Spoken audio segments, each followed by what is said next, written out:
Order, honorable members, clerk, read the orders.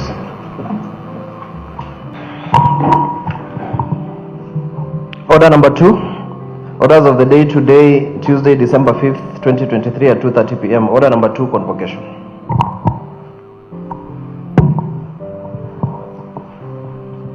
Honorable members, I wish to make the following convocation. This refers to the gubernatorial address to the county of Makueni. His Excellency the Governor, honorable members of the County Assembly of Makueni, and the guests at the galleries, during this moment when we are gathered here and noting the disaster surrounding us as a result of heavy rains, I call upon each one of us to be upstanding, to observe a moment of silence in commemoration of citizens who have fallen due to heavy rains in this county and this country. Please, may you be upstanding.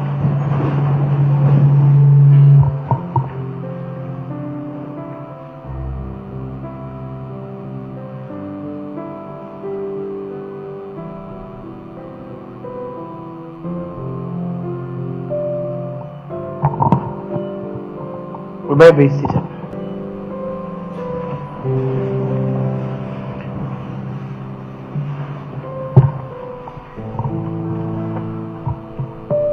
Your Excellency, Governor Mutula Kilonzo, Junior CBS, the Governor for Makueni County, honorable members of the County Assembly, distinguished guests present at the Speaker's Gallery, Her Excellency the Deputy Governor, the First Lady, County First Lady of Makueni, members of the County Executive, members of public and public officers present. At the public gallery, I welcome you to this sitting whereby His Excellency the Governor will be delivering an annual address of the Third Assembly, second session during today, this afternoon, 5th of December, year 2023. Honorable members, Section 30, Subsection 2K of the County Governments Act of the year 2012 is read together with the Standing Order number 25 of Makueni County Standing Orders, provides that the Governor shall deliver an annual State of County address containing such matters as may be specified in this county legislation in special sitting of a County Assembly once every year at any other time. Honorable members, I wish to bring to your attention the provisions of Standing Order number 27, Suborder 3 and 4, which requires as follows. 3. When delivering an address to the County Assembly, the Governor shall be heard in silence, and the address shall not be followed by any question or comment. Subsection 4. Whenever the Governor delivers an address, a member may, as soon as practical possible, thereafter lay the address on the table of the County Assembly following the reading of such address. Honorable members, in reference to the above provisions, His Excellency the Governor will be heard in silence while addressing the Assembly. The gubernatorial address will later be tabled and debated during the subsequent sitting of the County Assembly as provided for under Standing Orders number 27, Suborder 5. Honorable members, His Excellency the Governor is a seasoned leader in the devolution family. He has served as a Senator of Makueni County for the last consecutive 2 terms from the year 2013-2017 and elected again served for further 5 years in 2017 and 2022. At the Senate, the Governor now then, the Senator, that time, was a minority whip and serves as a vice chairperson in the Senate Committee on Information Communication Technology from the year 2013-2017, and he was a member of the Standing Committee on Finance and Budget, Legal Affairs and Human Rights. During the period pursuant to the Standing Order number 28, the Makueni County Assembly Standing Orders, he delivered senatorial entries to this Honorable County Assembly 3 times.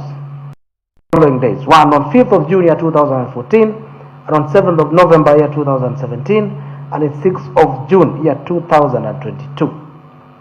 Honorable members, his efforts cannot go unrecognized for his outstanding performance as a veteran legislator in the role he played while in the Senate in defending, lobbying and championing for the resources to the counties, notwithstanding, not to mention oversight over the national government.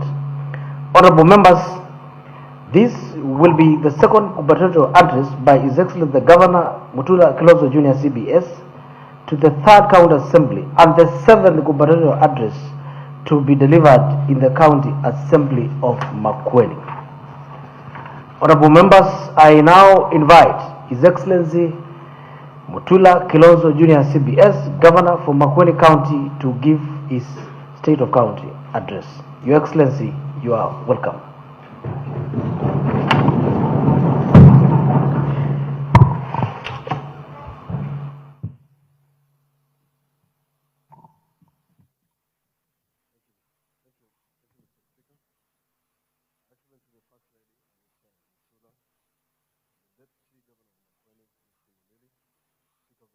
Assembly, Honorable Douglas Mbilu, Deputy Speaker, Honorable Francis Moania, Clerk of the County Assembly, Mr. Kevin Mutuku, Leader of Majority, Honorable Chalo Mumo, Leader of Minority, Honorable Jades Kalunda, Majority Whip, Honorable Magdalene Molwa, Minority Whip, Honorable Meshak Kali, Chairs of County Assembly Sectoral Committees, Members of the County Assembly, Members of the County Executive, Chief Officers, ladies and gentlemen. I am grateful for the opportunity to address this august House as I reflect on the achievements, opportunities, and progress of the implementation of devolved service delivery in the second year of the third cycle of devolution in Kenya. I am thankful to the people of Makueni for this opportunity to serve them, and to the County Public Service for being their team leader alongside the Deputy Governor in discharging my duties as spelled out in the Constitution, particularly Article 174F of the Constitution of Kenya, that identifies my role in promoting social and economic development and the provision of proximate, easily accessible service to the people of Makueni.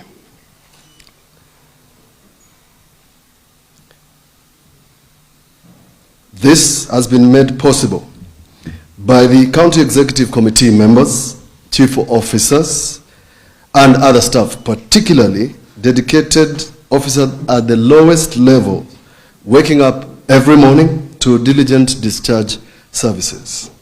I have enjoyed working with this assembly that constitutes of great minds, serving with boundless energy, resilience, and selflessness. This has ensured that the people of Makueni are served by those I have entrusted with the work upon. I am most privileged to be the team leader in the journey to make Makueni a progressive and vibrant county where the well-being of every citizen is a top priority. I am persuaded by the clarion call, Waoni wa Kwikanesa, no longer, which is a service mantra and no longer a campaign slogan. I have woken up daily to go to work motivated by the desire to eradicate poverty, underdevelopment, inequalities, and unemployment among the youth. This is a clear pathway to attain a prosperous, value-based county and high quality of life. Pursuant to the provisions set out in Section 32K of the County Governments Act, I hereby give an account of the state of devolution by presenting the progress report of all the sector performance under my leadership. This address also highlights my unwavering commitment to deliver transformation by resolving development challenges facing this county. Mr. Speaker, sir, on fiscal reforms and performance. The county gross product at current price dropped from Kenya shillings 121 billion shillings in 2021 to Kenya shillings 120 in 2022, a drop of 2.5% occasioned by the impact of COVID to the country economy and the nation at large.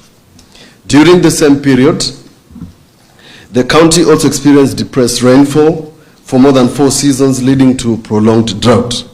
This led to the county's overall poverty rates increasing from 34.5% in 2015 to 45.5% in 2020 and dropped to 39.1% in 2021. Our on-source revenue mobilization in the year 2022-2023 was 891 million, up from 749 million in the previous year. This achievement accounted for 82% of our total revenue target, highest achieved since 2013. This is exemplary performance from our revenue team under the leadership of the Executive Committee Member for Finance, Damaris Kavoi. The financial year was an election year, and despite the transition challenges, the team managed this performance. We are organizing rewards and recognition meeting for the team before the end of the year. In the current financial year, the county government has projected to generate on-source revenue of 1.2 billion. We are progressively on the journey to this ambitious yet achievable target ambitious yet achievable target. As of 30th November 2023, we have collected 3,524 shillings 423 cents, which is an increase of 17% compared with 225,737,540 shillings in the same period last year.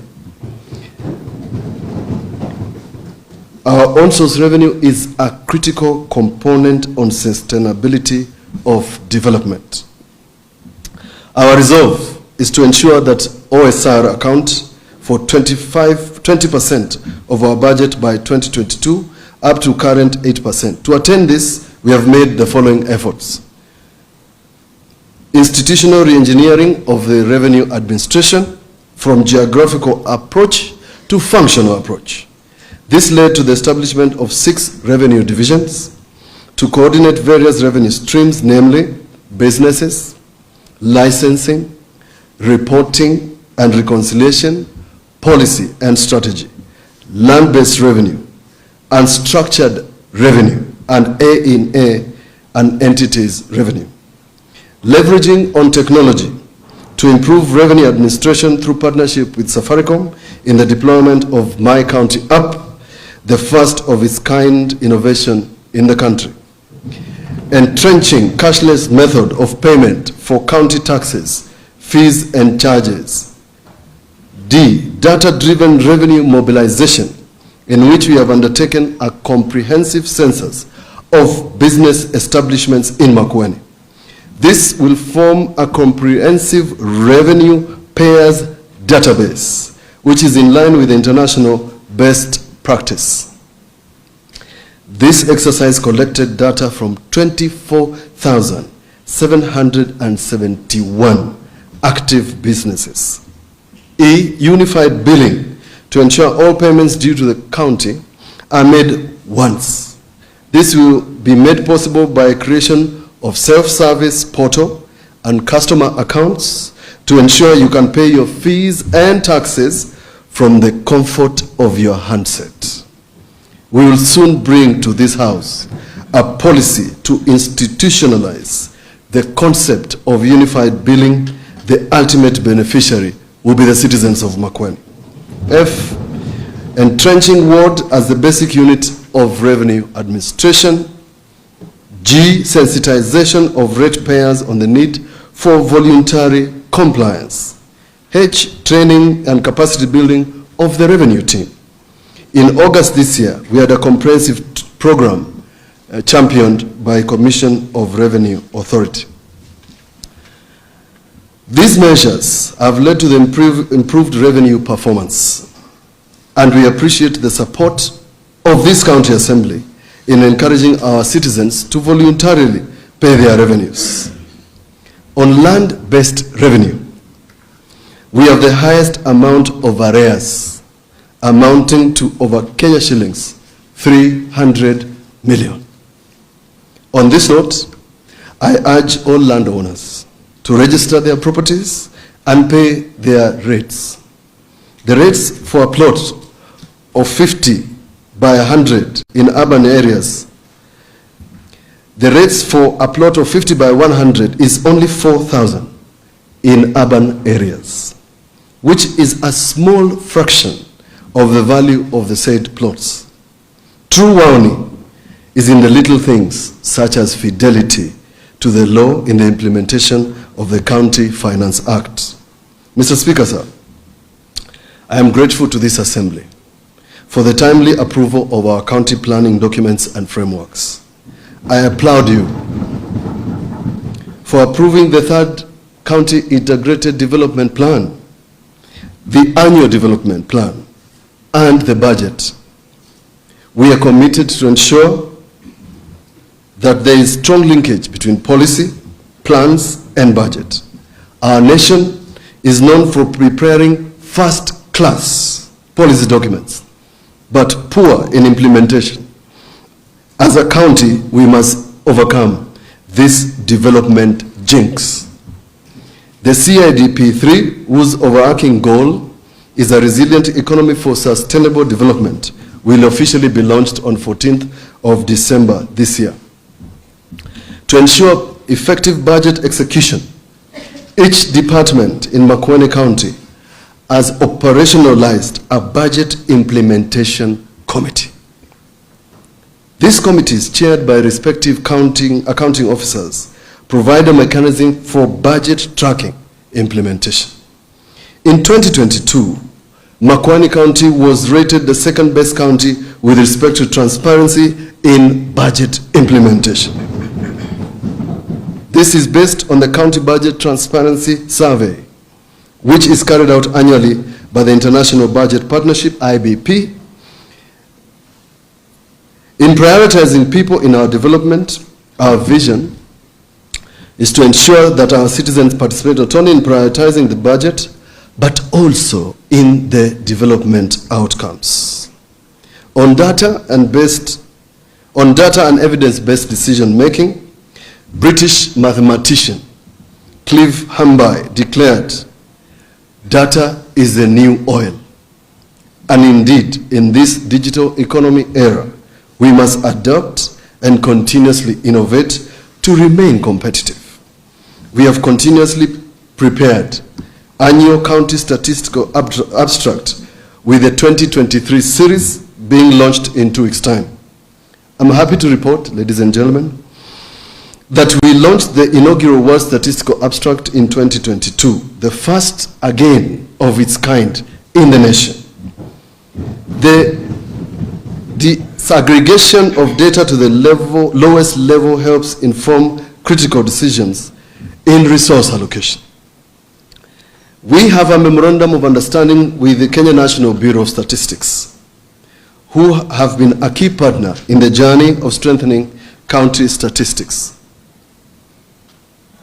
Under this arrangement, the county will benefit from exchange programs and specialized components such as survey design, data collection, data processing, analysis, storage and leverage on infrastructure of Kenya National Bureau of Statistics to undertake county-specific surveys and data collection. This collaboration will be transformative.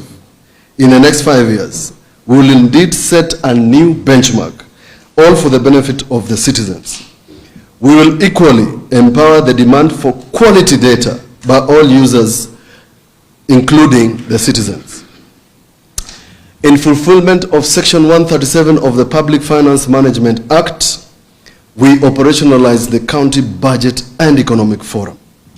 CBEF, as is famously known, serves as a think as well as means of consultation on financial and economic management. The forum, inducted by Commission of Revenue Allocation, developed its own code of conduct. I'm happy to report that this forum will soon visit selected development projects to review and assess. On the implementation of sustainable development goals, Makueni County was awarded by the SDG Kenya Forum as the best county in the implementation of programs and projects that were in line with the SDGs. Our resolve to ensure development is equitable and leave no one behind is unwavering. Our development approach is to develop local, homegrown solutions to global challenges. Indeed, we are thinking global while working locally. On improved financial discipline, the government of Makueni County has put various measures to ensure fiscal discipline. I am delighted to report to this House that in the financial year 2022-2023, we achieved 92%, the highest ever absorption since 2013. This was not a mean achievement, with 2022 being an electioneering year and a transition year. But barely 7 months of working time, we have streamlined county payment system. No need for endless queues. Suppliers and staff are now paid while the comfort of their daily businesses and work. We have ensured internal controls and systems through the establishment of the County Audit Committee, which provides oversight to the operations of government. The committee presented to me its first inaugural report. I therefore call on all accounting officers to ensure they comply with the recommendations of the Audit Committee. Strengthened internal systems will improve efficiency and effectiveness in delivery of public service. I am committed to provide adequate resources to the committee to execute its mandate, since sustainable development is founded on good governance. In adherence to the doctrine of separation of powers, the County Assembly has exemplarily executed its mandate under Article 185(3).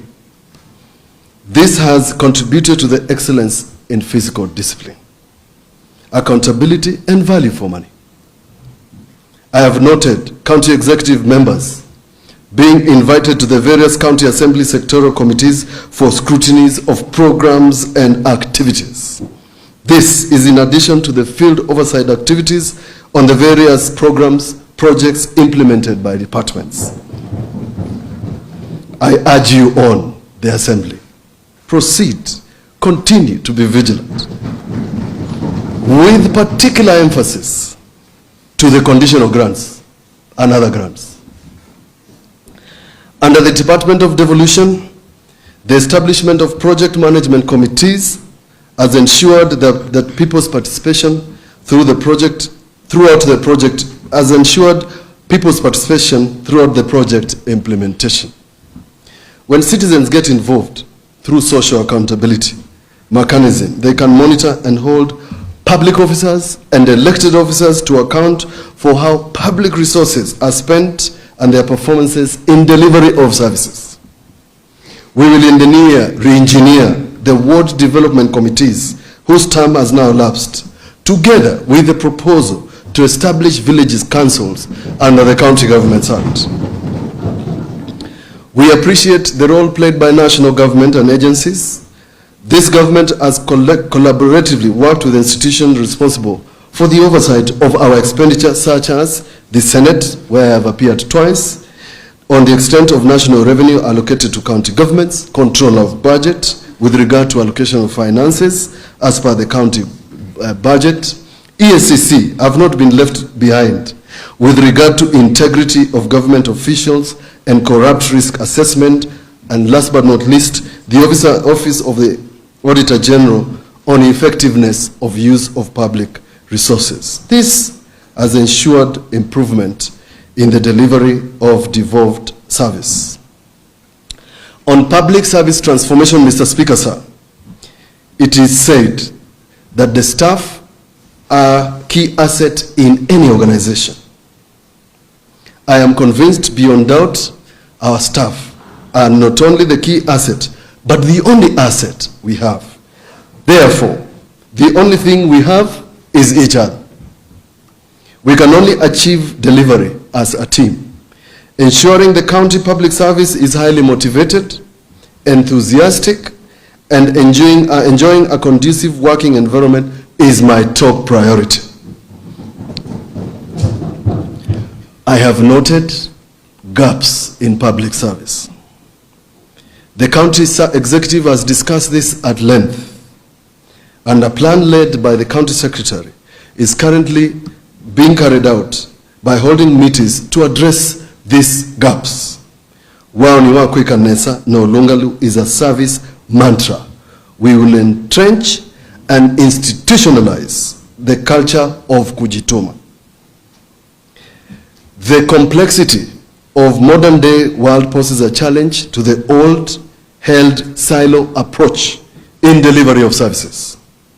The demand to be competitive and responsive as a county government to the citizens, we must collaborate internally, and therefore the adoption of the one government approach to devolved service delivery.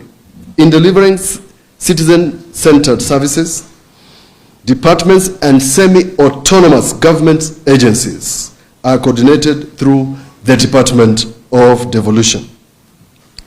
A citizen of Makueni just needs to walk to an agricultural office at the ward level and they are served on revenue or education matters. We are many departments and agencies, but one government. Our primary client, the citizen, just doesn't care which department they expect services from the county. We are in the process of developing a one government approach coordination framework that will be tabled in this house for consideration and approval. Within the period, the government has been able to undertake various staff recruitment and promotions. Within the health sector, the government has recruited 31 staff, while 141 of common and non-common cadre have been promoted, as 510 positions have been advertised for promotion.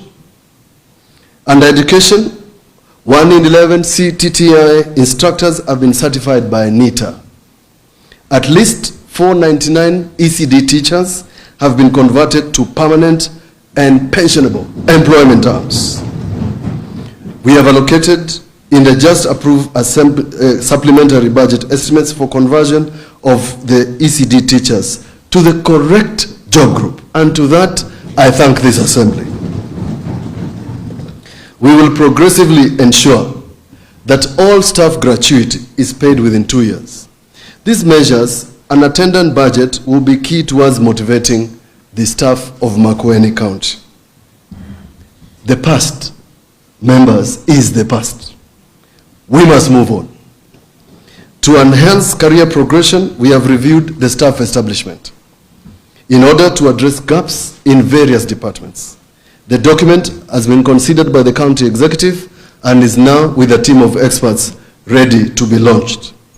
My expectations, members, are that every officer strives to care and to do their job diligently. Work is sacred. Work is a form of worship. If only we treated and cared about our work the same way we cared about our deity and worship.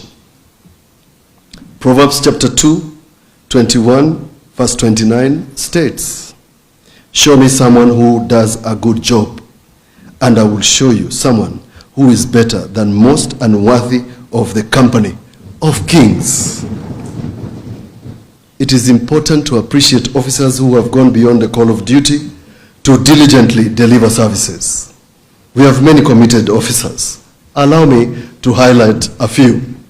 Number one, Stella Mulinge, a nurse at Kaya Dispensary in Kilongo, has worked out of her way to ensure NHIF claims are made and follows through to ensure the monies are disbursed.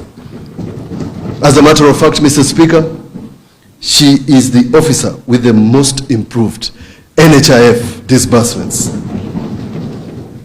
Masi Musau, a nursing officer in Kadhulumbi Dispensary, Kalawa, works an entire day and sometimes an entire night to attend to deliveries, the whole night and the whole day, without any complaint. Number three, Christine Bahati Nzuki, the ward revenue officer in Kadhonzweni.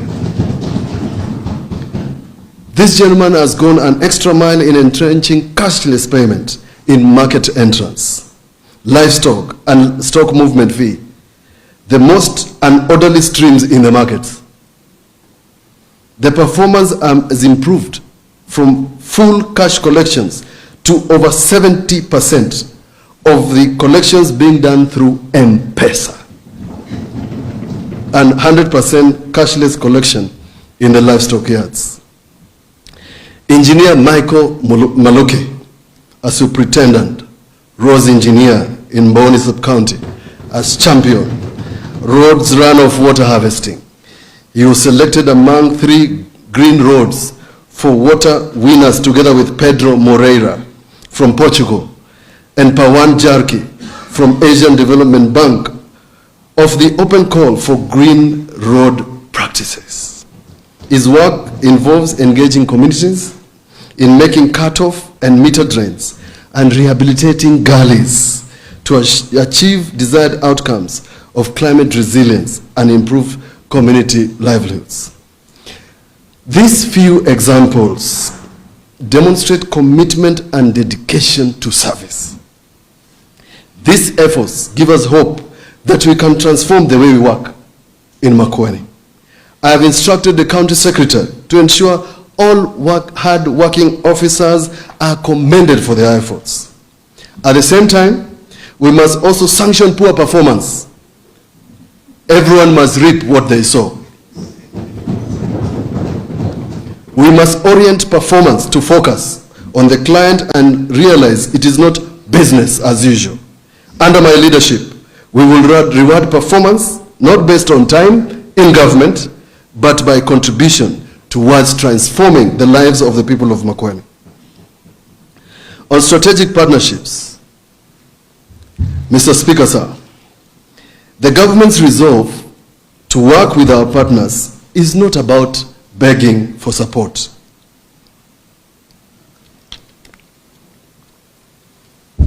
And neither is it about privatizing the government, as many might think.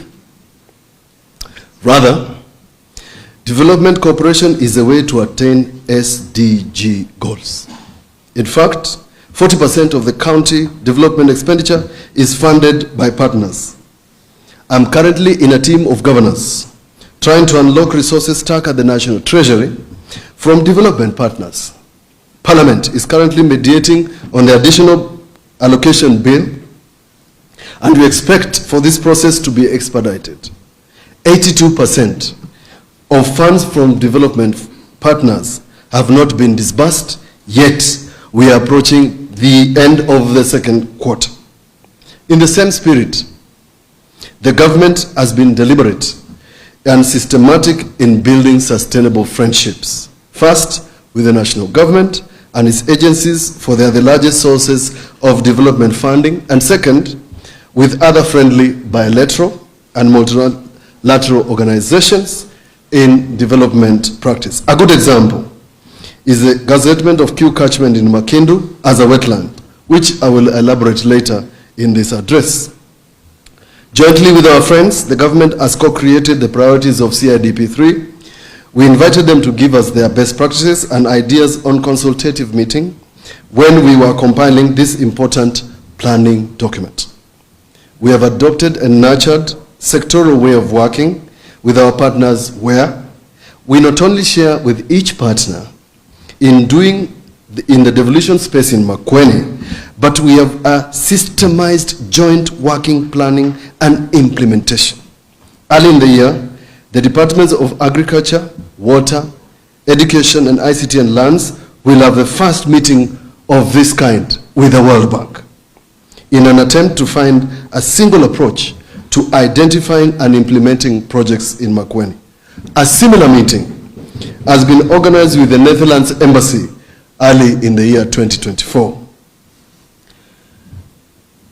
Members, this way of working is aimed to position Makueni as a favored destination for external support and investments, and will continuously influence our partners, policies, practices, and programs towards Makueni. This way, members, we shall be able to tap into the vast resources and envelope and address our CIDP budget cap, which is approximately 38 billion shillings. The government has continued to work with long-standing partners, examples as follows: World Bank, UK Aid, USAID, Africa Development Bank, Food Agricultural Organization, in agriculture, lands, urban development, medium and small micro-enterprise sectors, JPIGO, Thinkwell, and Nutrition International in health services. You are aware that this year, courtesy of Thinkwell, we hosted Bill Gates, the chairman of Bill and Melinda Gates Foundation, on primary healthcare delivery. C, Rural Electrification and Renewable Corporation, REREC, Kingdom Brothers, Strathmore University, and World Resource Institute in the energy sector. EDU Kenya, Kamaro Kenya, Safaricom, and Najiri in ICT, Polish Embassy, and the Movement for Community-Led Development in Emergency Preparedness and Devolution sectors. Mr. Speaker, sir, the county government had its second annual Partners Conference on 15th of November, in which the County Assembly participated.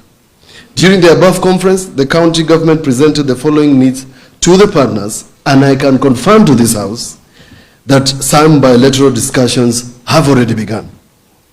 On 28th of November, I hosted His Excellency Mr. Bauten Bawa, Ambassador of the Kingdom of Netherlands to Kenya, Somali, and Seychelles, who came to explore areas of mutual partnership and cooperation. We are fronting the health and renewable energy sectors to them. The World Bank are interested to discuss with us how we can jointly scale up the World Development Planning model for adoption country-wide. The KCB Foundation have equally come forward to discuss with the Department of Agriculture their support to the sector. In collaboration with the national government, our collaboration with the national government has resulted in various interventions which are implemented jointly with the county. These include the reclamation of 980 acres of Q wetland in Makindu, where we have already planted 120,000 trees of the county target of 344 million trees by 2032. This catchment requires additional trees and fencing, which various partners have offered to do. The consultation on the gazettement of Q catchment began today. The law requires NEMA to conduct public engagement and a follow-up plan of nearly 8 to 9 legal steps that will protect the wetland as part of the Chulu water towers. I have so far attended 2 meetings at the Ministry of Environment after the tree planting exercise. B, the construction of Outini Yekita, famously referred to as Uyi Earth Dam in Masongaleni Ward, in collaboration with the National Drought Management Authority. The dam will benefit 65,000 people and 500,000 livestock. The total cost of the project is 55 million, with NDMA contributing 40, county government contributing 10, and the community contributing 5 million in kind. Both the executive and the county assembly must effectively play the facilitative role of sustainable partnerships in this system. We need to strengthen the institution and human resource capacity to attract grants and investment funds. All of us members have a responsibility. On water and sanitation, honorable members, water remains a key priority in our 10-point development agenda, which with the main target to increase accessibility, affordability, and quality of water for household consumption and use in agriculture and industry activities. So far, we have developed and rehabilitated more than 40 water projects, which has led to the increase of general water access in Makueni from 40% to 46%. Access to clean water for domestic use has increased from 14,000 cubic meters to 30,000 cubic meters. This has reduced the distance to the nearest water resource from approximately 5 kilometers to 4 kilometers. On the use of modern technology, we have installed automated water dispensing machines in 23 water kiosks, which has not only reduced non-revenue water, but also saved time taken fetching water. This has also significantly reduced loss of revenue since there is no handling of cash. On water governance, this is a key component in management of water schemes.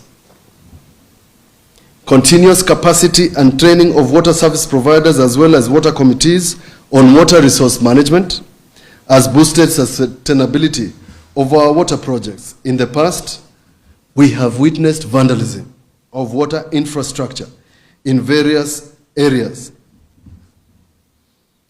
through which this assembly and the Water Act must address urgently. This administration has further operationalized the Makueni Rural Water Board, MARUWAB, recruited the Board of Directors for Kibwezi Makindu Water Sanitation and Mboni Water Sanitation Company to improve water management in our universal access agenda. Our commitment in this sector, as anchored in the CIDP 3, is to increase access to improved water sources from 46% to 70%, to reduce average distance to improve water sources from 3 kilometers to 2 kilometers, and to improve urban and rural water governance, liquid waste management, strengthen the sector policy, legal and institutional frameworks. On transforming the agricultural sector,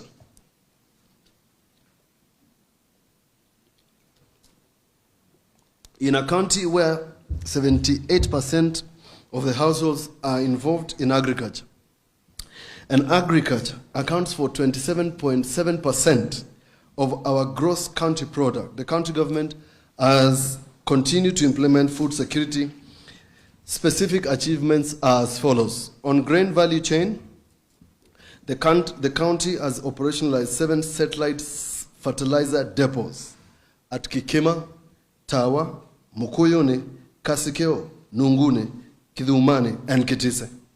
These depots have received and distributed 17,870 50-kilogram bags of assorted planting and top dressing fertilizers to farmers this year.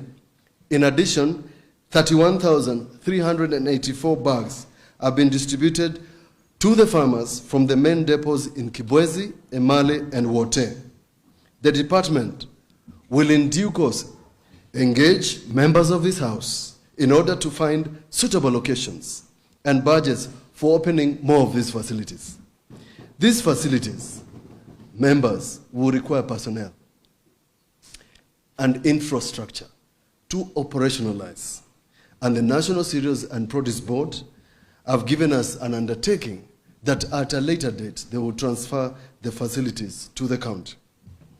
Some 160,564 metric tons of assorted seeds, that is maize, beans, cowpeas, green grams, have been distributed to 88,104 beneficiaries over the last 2 seasons.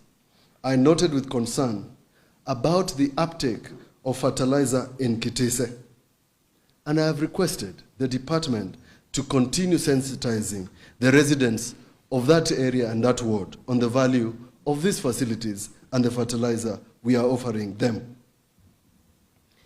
On the Makueni Integrated Grain Value Addition Plant in Makindu, this facility is now installed with machines for grain drying, cleaning, sorting, polishing, grading, and packing. The plant will purchase grains from farmers in the region for processing, as well as offer the above services to interested farmers, farmer groups, and individuals. Members, installation of a retail packaging unit that will enable the plant to pack the products in smaller units of 1 kilo to 2 kilos is underway. The capacity of approximately 10 metric tons per day makes this facility a very useful asset for Makueni County and possibly the southeastern economic region. We have engaged experts through the Sustainable Urban Economic Development Program, otherwise known as SWED, to look at possibility of engaging partners in this and the Makueni Fruit Processing Factory. I am aware that this assembly has been invited to discuss the proposals that we have seen on the Kalamba factory. I urge both the Department of Lands, where this program is running, the Department of Agriculture, and the respective committees of this assembly to interrogate those documents urgently, because it's important for making sure that Kalamba becomes an economic giant for us.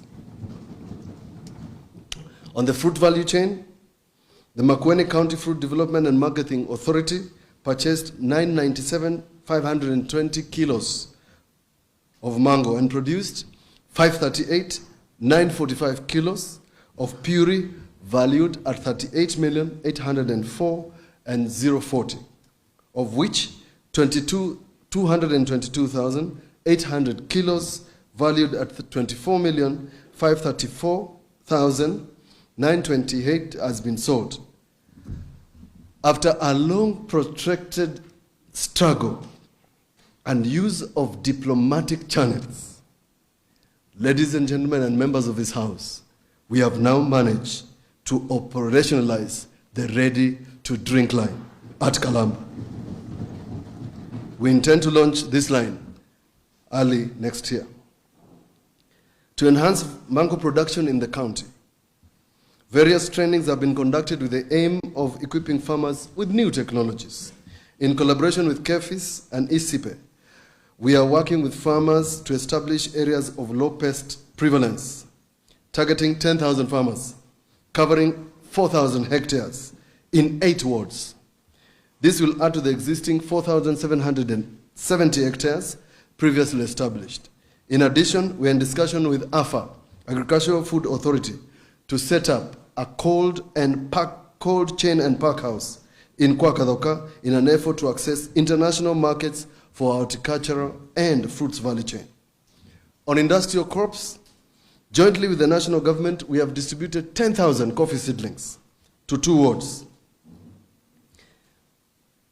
We intend to distribute subsidized fertilizer programs through the satellite depots nearest to those farmers. These farmers participated in the drafting of the coffee development and marketing strategy as well. Members, you may not be aware, we recently took these farmers to a renowned coffee farmer by the name Charles Mutwiri in Meru County. This farmer is also a director of the new KPCU and produces up to 40 kilos per tree bush, coffee bush. The new KPCU visited the Mulima Coffee Factory in Boni Ward and paid farmers 4.7 million shillings out of the Coffee Cherry Fund on the spot. It is unfortunate, members, that the Southeastern Economic Bloc cannot access Kenya shillings 124 million set aside by the Cherry Fund for coffee farmers in this region. I urge the Agricultural Committee of this House to visit the 1-acre model farm set up in Mulima Coffee Factory for benchmarking. On agricultural mechanization services, approximately 1,463 acres of land were tilled in preparation for planting. 1,437 bales of hay were made and 98 farm ponds excavated. This government procured 1 farm tractor, 2 grass mowers, 2 hay rakes, and 1 baler. These machines will improve, revolutionize, and modernize agriculture in the county. On veterinary services, in order to secure livestock assets, the government has continued to conduct strategic livestock vaccinations across the county. A total of 250,000 heads of cattle were vaccinated against foot and mouth disease, lumpy skin disease, pestes de petit ruminates, and contagious caprine pleuropneumonia. About 2,900 dogs were vaccinated towards control and elimination of rabies. In order to support the development of dairy, the county government has continued to support the breeding program, where 3,066 dairy cattle were artificially inseminated. On livestock feed, the government prepared and has launched the Makueni County Animal Feeds Development Strategy. This strategy supports the dairy value chain, as feeding accounts to 60 to 70% of the cost of this venture. Again, I urge the Agricultural Committee to interrogate the above strategy. At the same time, the government has provided farmers with 20,700 kilograms of grass and distributed 215 gala breeding goats to 112 farmers in Kikombolio South Ward. This strategy, members, identifies a population of 1,716,000 chicken in Makueni. This is a potential income-earning value chain for the people of Makueni. And I urge, as you discuss the strategy, to find means for getting market for the people who are in this value chain. On the cooperative sector, the cooperative sector gained 686 more members, thus growing its membership from 36,990 to 37,676.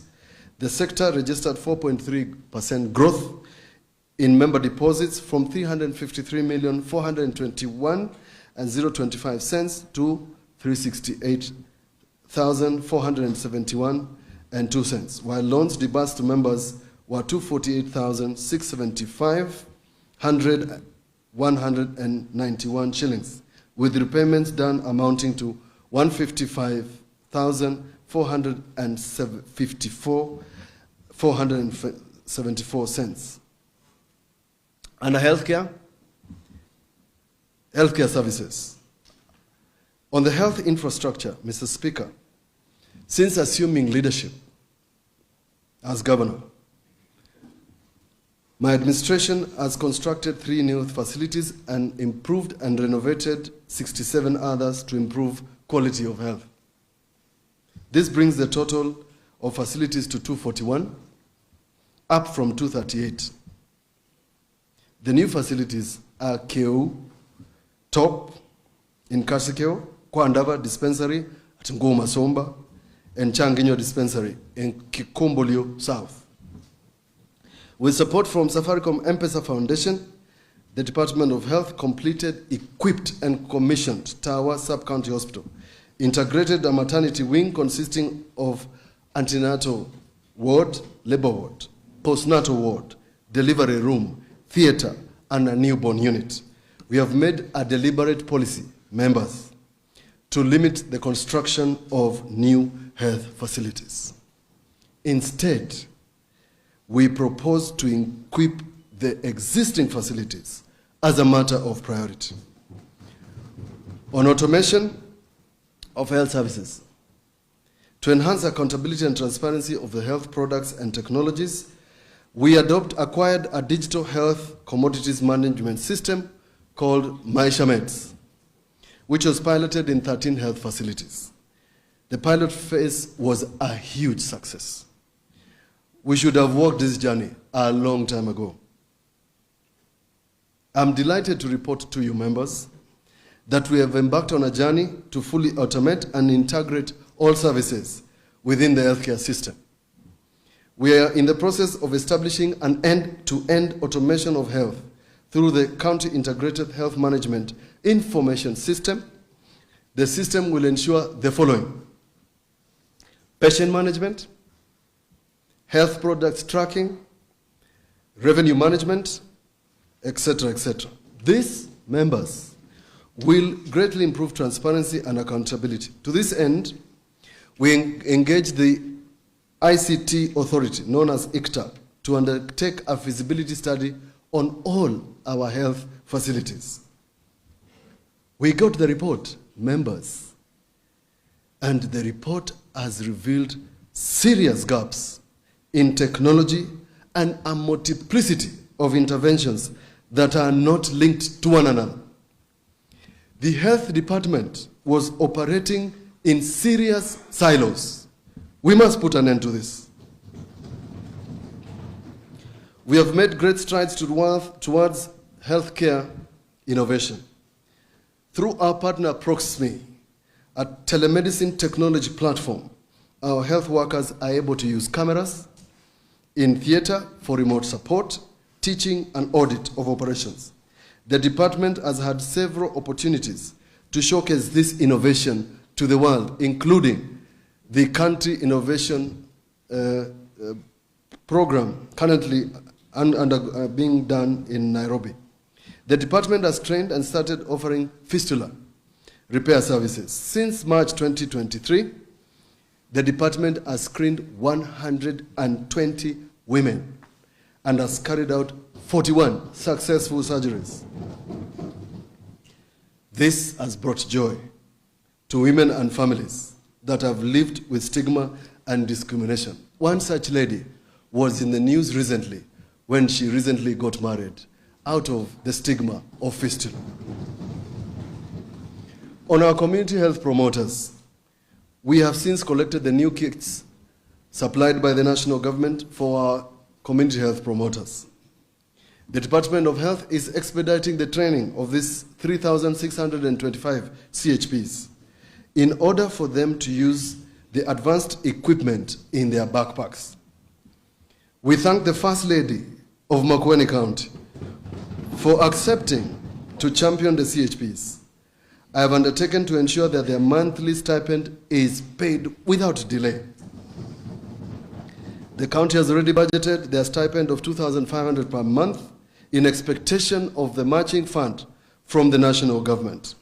On health partners, the Department of Health in Makueni boasts the largest share of partners in the county. I wish to recognize the robust engagement with several partners in several of our health systems, such as maternal health, reproductive health, neonatal health. One of those partnerships, which I am going to highlight, is the ENI Kenya BV. Our next door neighbors at Kwakadoka have agreed to equip our neonatal unit at Mother and Child with the most modern equipment for infants born underweight or prematurely, and upgrade the Kambimawe dispensary to nearly level 4. To increase the uptake of services, the department crowned the County First Lady, H.E. Anita Mutula, as the reproductive, maternal, neonatal, child, and adolescent health nutrition champion. This has put the Office of First Lady in a pole position for advocacy to ensure resources and service uptake in our health facilities. Through her advocacy, the county hosted the national celebrations of the World Prematurity Day on 17th of November 2023 at Mother and Child Hospital. On mainstreaming environment, climate change, and harnessing natural resources sustainably. Mr. Speaker, sir, in the face of climate change, it is imperative to enact resilience building strategies that safeguard the community and ecosystem, both in the short term and long term. To this end, this financial year, the county government allocated 66 million for climate action plans. We have also undertaken participatory climate risk assessment through 900 community members who were trained and established 30 ward climate change planning committees for enhanced coordination and implementation of locally led climate action plans. In order to address the challenges of rain-fed agriculture and enhance food security, this government is putting more focus on irrigation. Kikome irrigation scheme in Kitese Kiduke, targeting 50 acres under irrigation.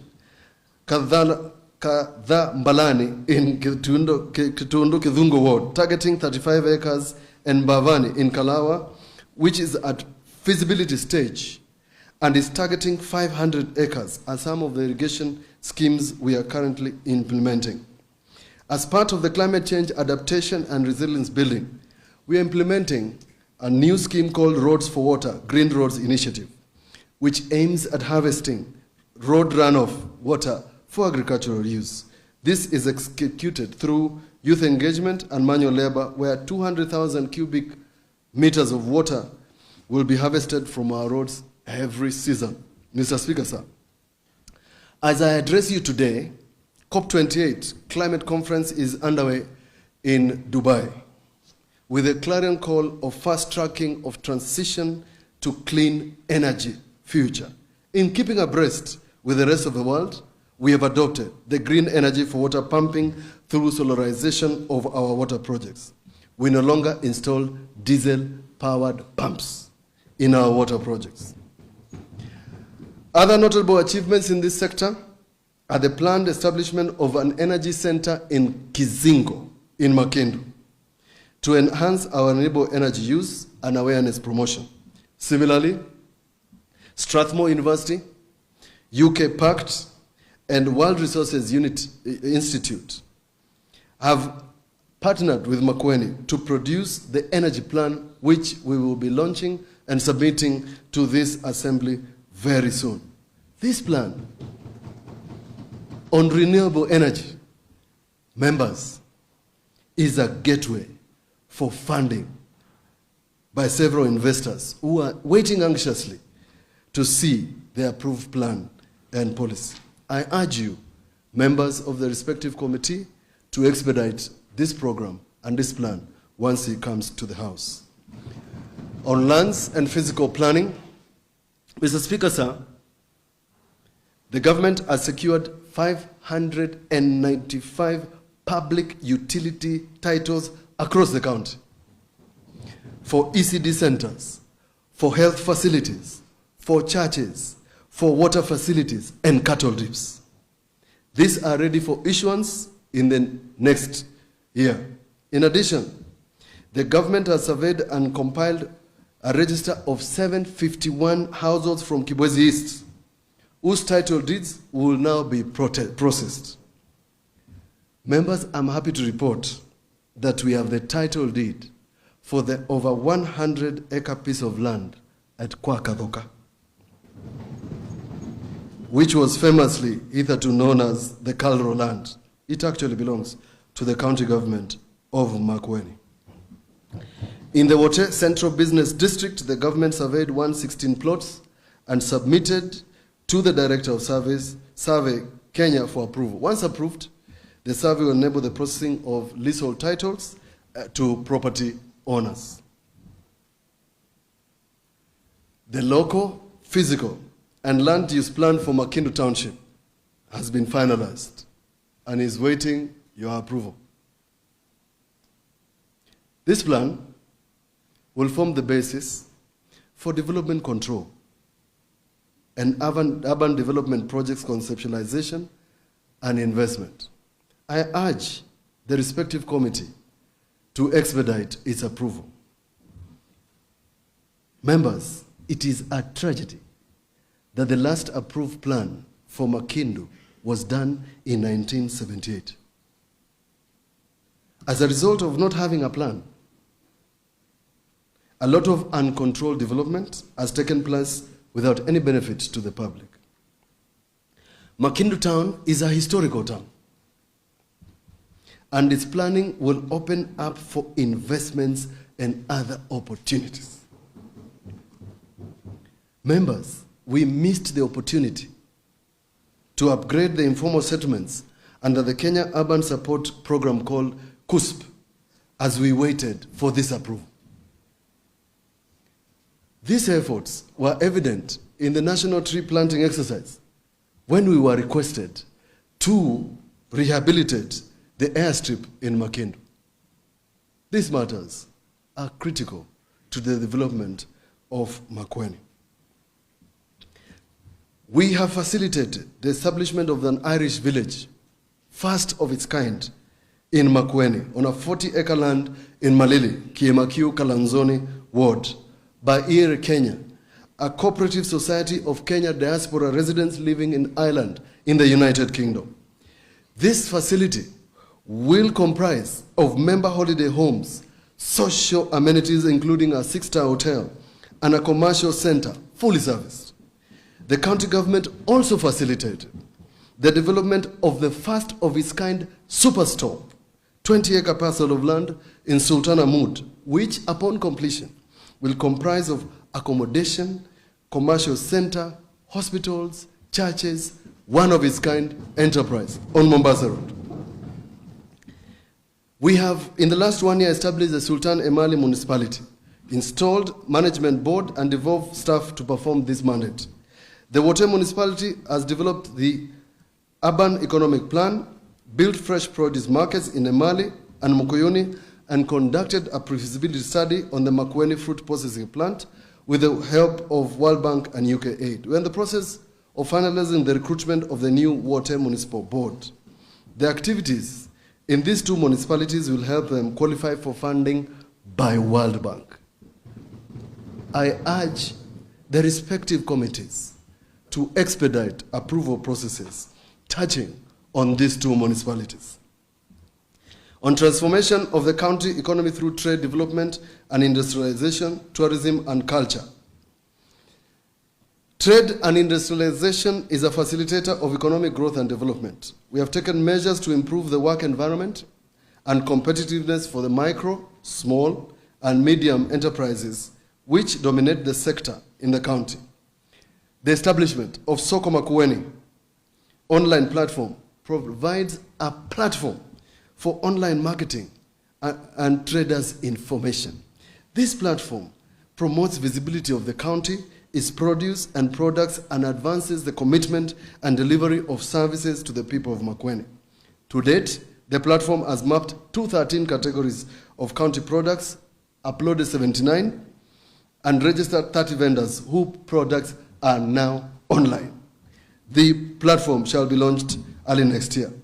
The establishment of the Kenya Business Development Center and the partnership of USAID and Strathmore University Business School facilitates public and private sector-led development and enables small, medium enterprises to participate fully in the economy and create jobs. The project takes the best practices in business development and advisory services from the United States Small Business Development Center, SBDC, model and transfers them to local network of county-based centers. To date, the center has been able to offer services on need intervention and closing gaps to 124 businesses who have received one-on-one confidential business advisories. The businesses have reportedly shown results through capital infusion. Businesses formalize access to new markets, both local and international, new product lines introduced, job created and retained, Out of the 124 sessions, 22 youths have benefited directly from this center now in Makueni. Through the capacity building, this center has trained 159 young people. This team has benefited in areas of business planning and development, bookkeeping, assessing of financial needs for their businesses, business proposal writing, idea generation, digital marketing, access to government procurement opportunities, among others. Further, the center, in its first year of operation, has managed to facilitate 5 businesses in adopting modern technologies in 98 in improving business management practices in entrepreneurial skills in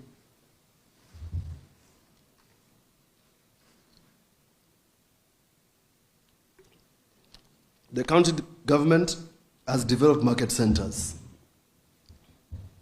for facilitating business increase, customer base, and revenue, leading to overall growth and success. And I will cite the example.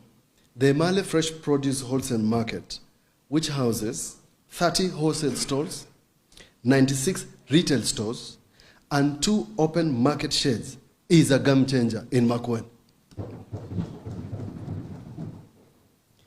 Additionally, the county has improved its ease of doing business by lighting the market and construction of key market infrastructure, well-paved roads, water harvesting infrastructure, and a creche, breastfeeding center in this facility. Further, the state-of-the-art Mukuyuni Business Center is not merely a collection of stalls, but a beacon of hope and opportunity for businesses in this region. This facility is solar-powered with lactation rooms, cold rooms, and 132 vendor stalls. It has rainwater harvesting, waste water management, and aimed at preserving the environment, as well aggregation center, which empowers the local community by providing them with jobs, nurturing entrepreneurship, and promoting local products. My vision for these centers, dear members, is to transform them to business centers with banks, M-Pesa shops, government services, such as licenses, identity cards, Kenya Revenue Authority clearing certificates, among other e-service points. That is the real meaning of a business center.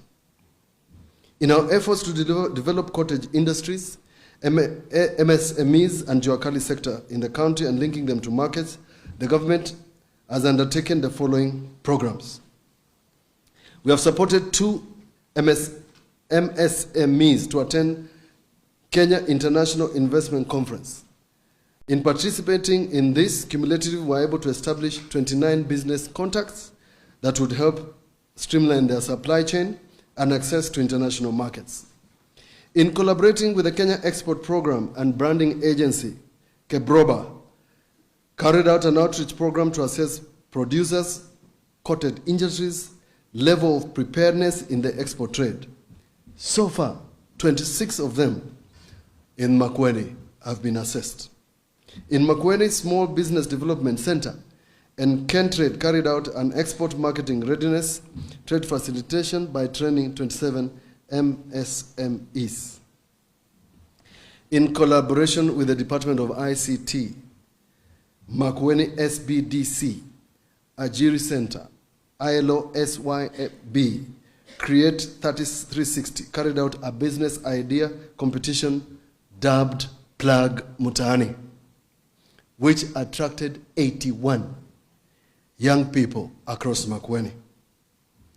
The tourism industry in the county has a huge potential to transform the county economy. The department participated in the 3rd annual East Africa Regional Tourism Expo in November. This has borne 12 partnership engagements in the promotion of tourism in Makueni. As a way of ensuring that Makueni becomes a better tourism destination, the county launched the Makueni Tourism Circuit. to open an impressive tourist destination that rewards travelers with the utmost safari experiences is one of its kind in Kenya. Makueni is not only a wilderness of semi-arid land, as most call it, but home to unique cultures of the Angolia people. Caves,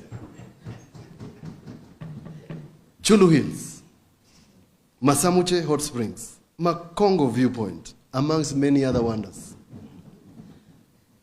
In linking the county to the national landscape within the tourist sector, I seek to advocate for already available infrastructure such as the standard gauge railway, the upcoming Makindu airstrip, the Nairobi-Mombasa highway that opens the county to other regions in the world. This is a way to make Makueni a tourism destination. The establishment of a Makueni Tourism Association shall midwife this sector. We have made investments in agro-processing, which depict a shift from highly agrarian-dependent economy to industrialization. There still remains a huge potential for expanding the manufacturing sector by establishing industrial parks along the SGR corridor, as well as small and medium enterprise park through private investments. We are in a conversation with the Export Processing Zone Authority to establish an EPZ satellite zone in Ngumo Ward. The Directorate of Culture, Music and Arts is currently hosting the 96th edition of the Kenya Music and Cultural Festival at Wote Technical Institute, where 13,000 participants from 29 counties are already in Wote to showcase their talents and cultures. More are registering to participate. Do not miss this once-in-a-lifetime experience in the county headquarters. Our motto for the Kenya Music and Cultural Festival, Nitulete Watu Wote, Wote. On the youth agenda, Mr. Speaker, sir, arts, music and cultural promotion and development. The creative economy plays a vital role in job creation of young talented citizens, as well as strengthening community identity and tourism promotion. So far, 96 artists, including bands, choirs, have recorded their music at the Makueni recording studios. In the last 1 year, where nascent talents have been nurtured to marketable products. During the year, we have managed to set up another studio, it's called the Ajiri Center, for recording and podcasts through partnership with the MasterCard Foundation. This center will now be taken over by the Department of Education and ICT because we have seen the potential of this facility. On sports, members, our young men and women in the sporting industry have elevated the county as a sporting giant in Kenya. Through strategic investment and collaboration with different players, 3 of our girls, Mutanu Michael, Catherine Wausi, and Jennifer Musembi, were scouted by Gospel FC, the first runner-up club in the FKF Premier League. To boost the expertise in the sports administration and management of sports in the country, we partnered with the National Olympic Committee of Kenya and trained 139 participants in sports administration and management. The participants were drawn from our Ward Sports Council, department staff, county federation, and this assembly. Members, as you know, we performed exemplary in Berlin, Germany, during the World Special Olympics. Our performance of the people of Makueni has attracted the Special Olympics Kenya Committee, an international sporting giant, Nike, one of the top sports apparel manufacturer, which has earned us 250 training of coaches by this Special Olympics team. The training is aimed at routing Special Olympics to the grassroots in order to give an opportunity to people with intellectual disabilities. This partnership, members, will yield one of its kind country-wide girls' football tournament in every ward.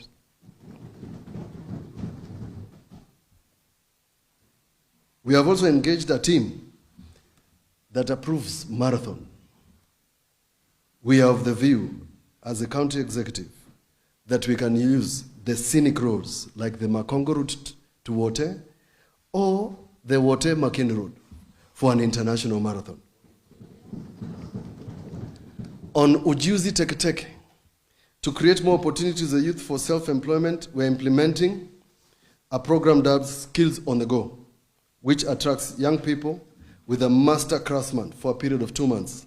The youth is trained on their area of specialization and afterwards tooled to help them establish own businesses. Under this program, 93 business apprentices were issued with tools in this financial year. Mr. Speaker, on digitization of government services and innovation. Innovation is one of my 4 pillars in achieving development in Makueni. We have so far, members, adopted information technology to transform the management of operations in Makueni. These trials have enhanced service delivery, increased access to government services.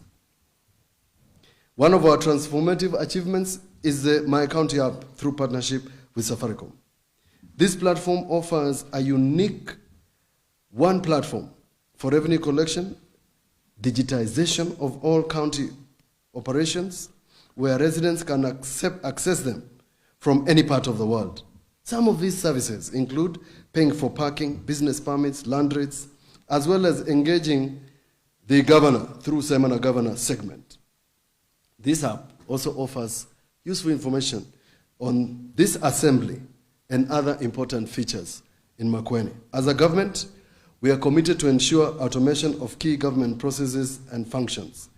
The county is characterized by many fragmented systems which are not integrated and others are unable to integrate. Under the automation, key flagship projects, the unified approach to automation will be utilized. We have done the integration of LIMS, that is Land Information Management System, to e-revenue management. This has led to the increase in on-source revenue generation for the county, more accountability and prudence in handling revenue collections.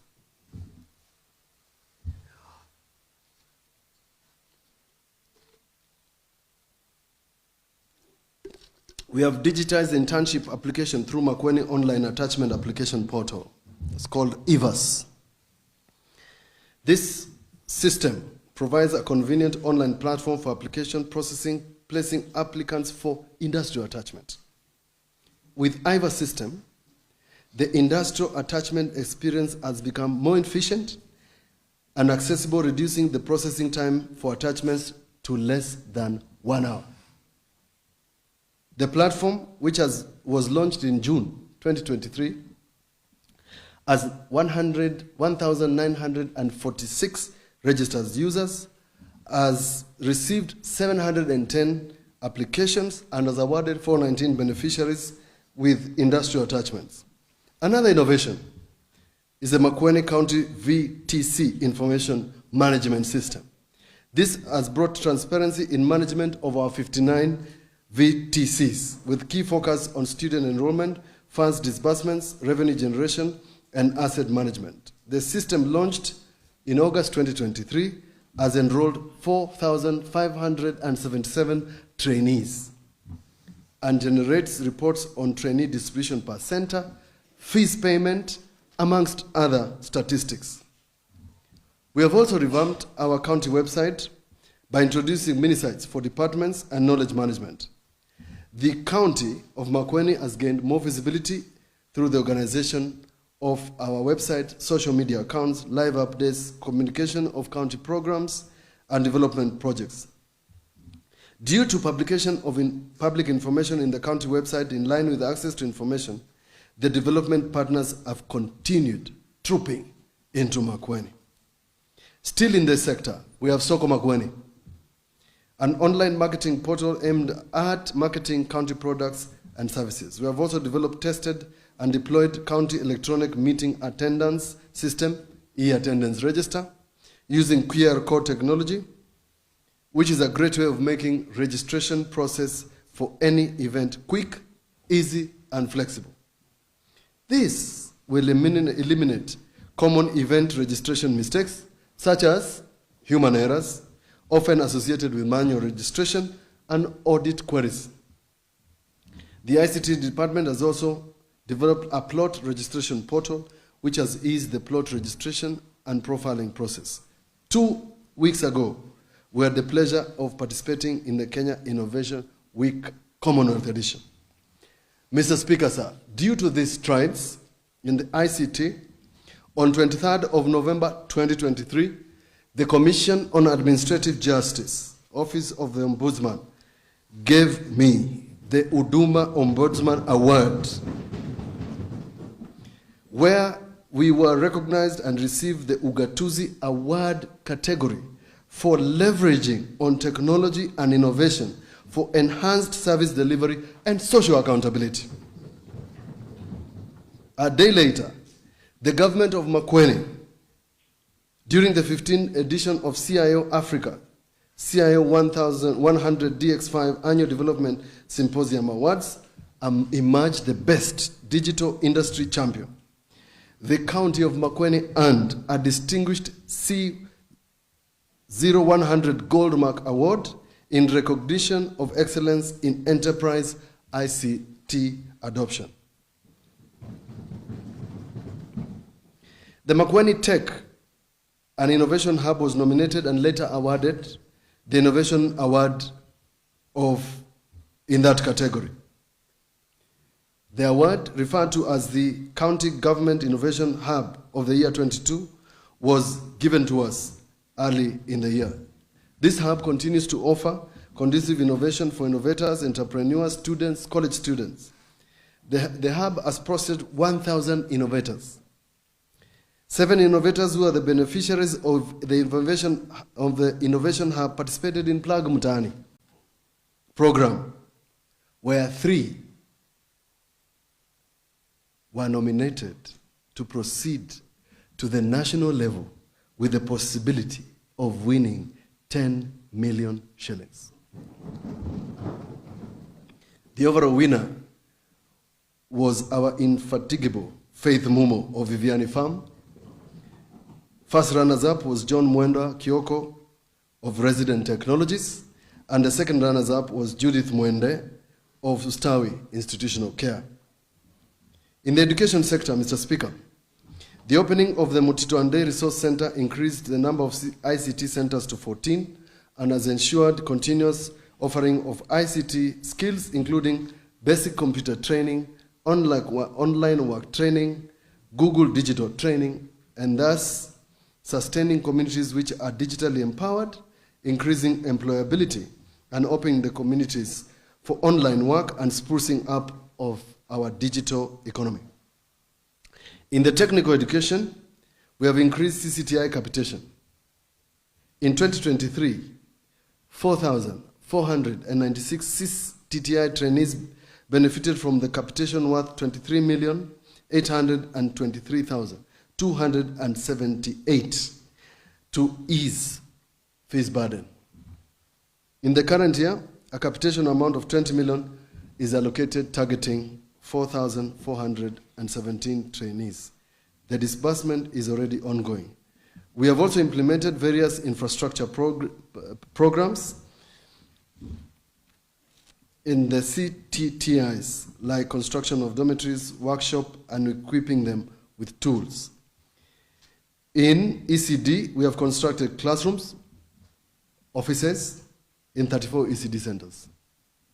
We have trained 2,144 teachers in digital learning, a key component of CBC, and distributed 2,058 digital gadgets to support digital learning in 1,197 ECD centers in the country through Edu Kenya. Across board, we awarded 100 scholarships to Form 1s, 81 to university students. Additionally, 1,928 learners also benefited from bursaries in the last financial year. Mr. Speaker, on disaster management, the advanced October-November rains have led to prolonged period of intense rainfall, which has caused disruption in essential services and in counties. Specifically, since the onset of the El Nino rains, there has been reported cases of drowning, vehicles being swept away, collapsed severely cracked houses, flooded farmlands, homesteads, mudslides, landslides, sunken toilets in schools and homesteads, cut off and severely eroded roads, eroded spillways, breached earth dams, formation of deep gullies on roads, amongst others. These emergencies have occurred in 100 villages in Ukia, Kilungu, Kidhungo Kitundu, Kiteta Kisau, Kakowaiya, Kalawa, Kikumbuli North, Kikumbuli South, Ngoma Somba, Emali Mulala, Bitini, and Muka wards. Mr. Speaker, I would like to commend efforts made by dedicated citizens who were brave enough to rescue drowning victims and to retrieve bodies in the recent flood disasters. These citizens acted swiftly and were first respondents, putting their lives on the line for other people. These efforts, Mr. Speaker, cannot go unrecognized. This is the true institutionalization of the service mantra, wao ni wa kwekanesa, no longalu na kwetoma. Those of us who are entrusted with various responsibilities, if we serve selflessly like these heroes, we will attain socio-economic transformation in less than a decade.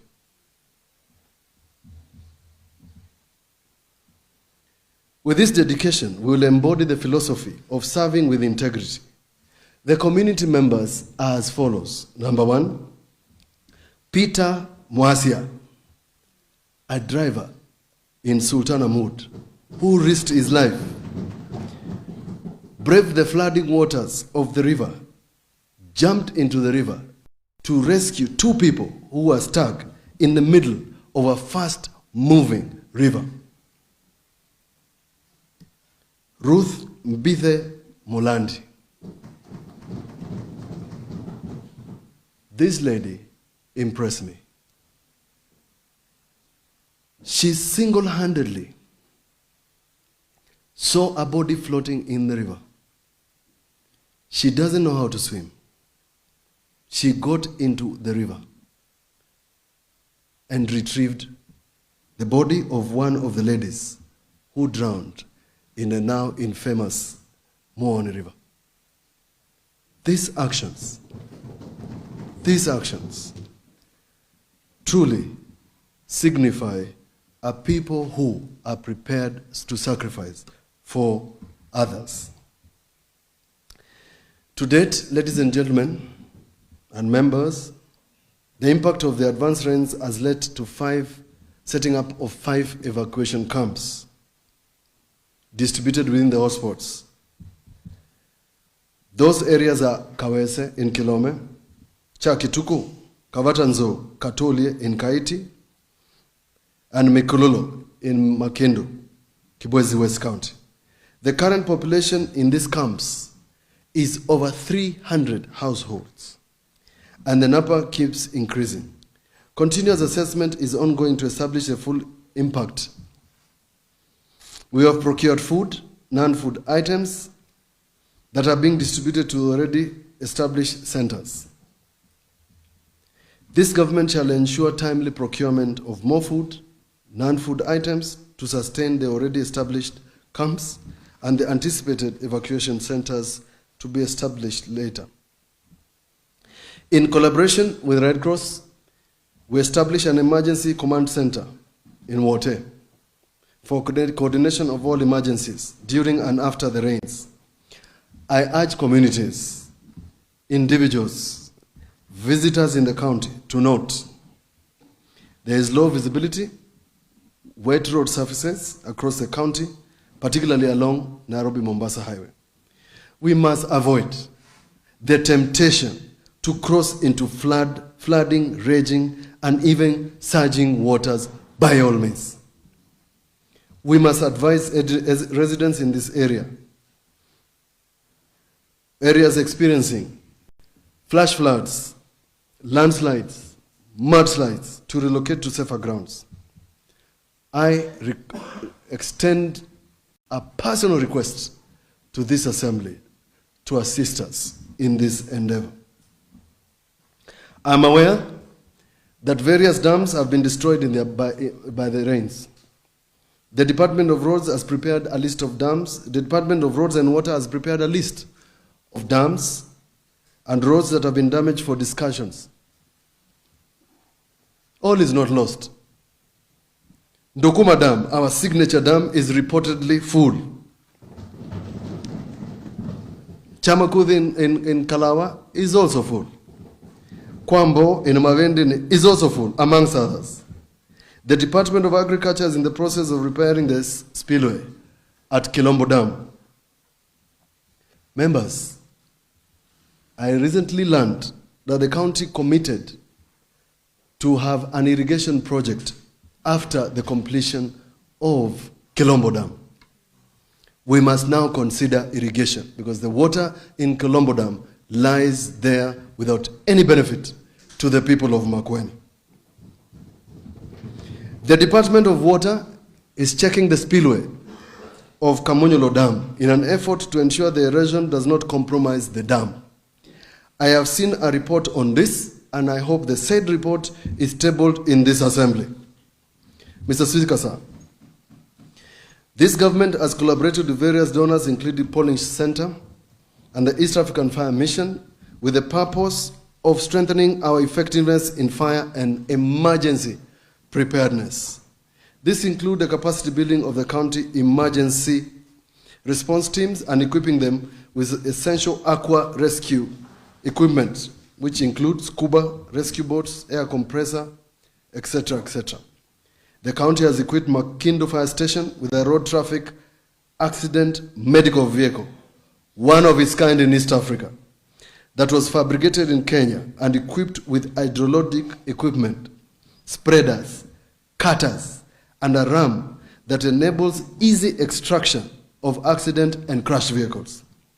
The road traffic accident medical vehicle, RTA, is also fitted with medical equipment so that emergency care can be given to accident victims. I am proud to be a team leader of an award-winning fire and rescue team coordinated by this gentleman called Arbanas Chala.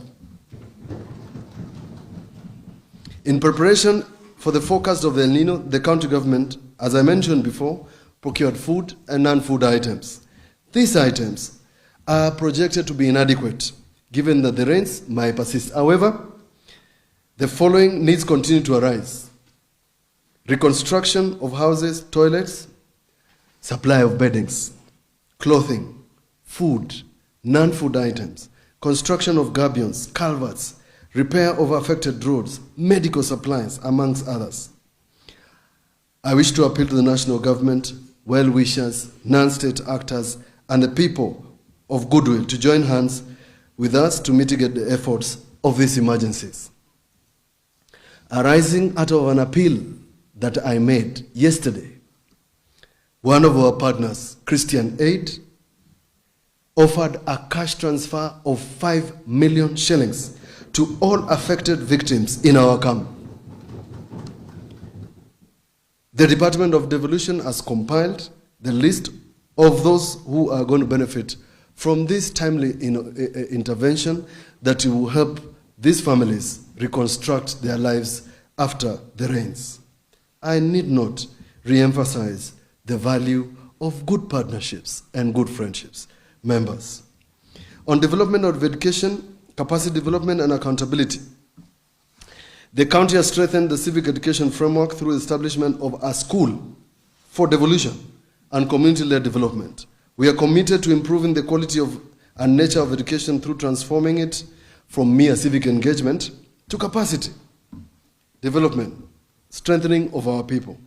The school, located at MAP, is one of its kind in Africa, second in the world after Mexico. It facilitates a platform for enhancing devolution, localization of sustainable development goals at the community level, and consultations for quality implementation of devolved functions. This school focuses on training opinion leaders, community leaders, civil society, professionals, and government officials across the county and the county at large. We are happy to host the governments of Madagascar, Zimbabwe, to study the experience of devolution and how it works in Makueni. A few days ago, we witnessed the graduation of 35 students. The 2024 class is focusing on 500 students drawn from various societal groups in the county as well as the county public service. The people of Makueni, organized groups, members of this assembly are welcome to study with us for 1 or 2 days benchmarking, 3 to 5 days short courses, or 6 months. And you will earn a certificate on community-led development. On research, documentation, and knowledge management, Makueni County has established a center for research, documentation,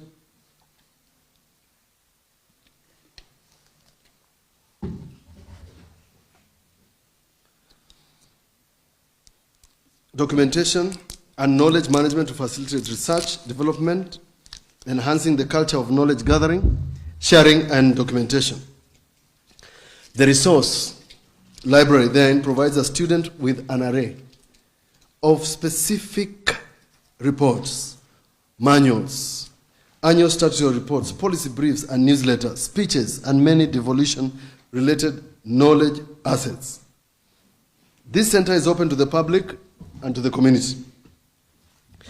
The operationalization of the center under the Department of Devolution facilitates the department to ensure one government approach to research, documentation of all county best practices and knowledge.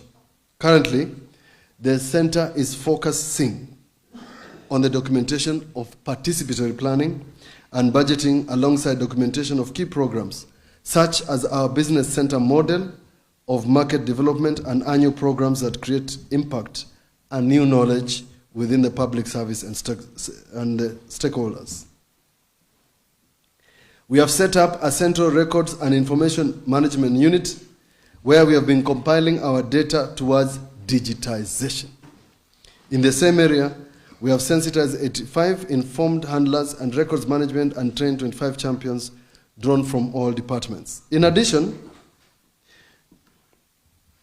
to indigenous knowledge, the county government of Makueni organized a cultural fair and exhibition in collaboration with community cultural centers and groups, which saw Makueni Indigenous Food Festival held in June 2023 at Unoa Grounds, bringing together 25 Akamba Indigenous Food Festival exhibitors from all sub-counties and other partners. Scientific documentation of selected cultural and natural heritage sites in collaboration with the National Museums of Kenya has led to the Dry Lands Resource Center in Mbumbuni, which is being supported to do an exhibition of Akamba indigenous food at the Food for Thought Festival held in the National Museums of Kenya headquarters in Nairobi from 6th to 7th October 2023. This collaboration has facilitated 3 experts from the National Museums of Kenya in the assessment of 3 heritage sites, namely a Mau Mau Detention Center in Kadhonzweni Boys, the Mission Church in Kibwezi, and Bitini Catholic Mission Church in Mulala for possible rehabilitation and restoration and consideration for gazettements as historical sites. This same collaboration has facilitated 20 members of the Watu Otine traditional music and dance group to perform at Bomas of Kenya during the inaugural Utamaduni Day celebrations. The above documentation, knowledge sharing and management shall result in effective and development of arts, music and culture. Members, Makueni rolled out the indigenous knowledge and documentation digitization in collaboration with the Ministry of Tourism, Wildlife and Heritage through the National Products Initiative, a Kenya Vision project, whose overall goal is to advance protection, promotion, and valorization, in other words, value addition of Kenya indigenous knowledge and associated assets.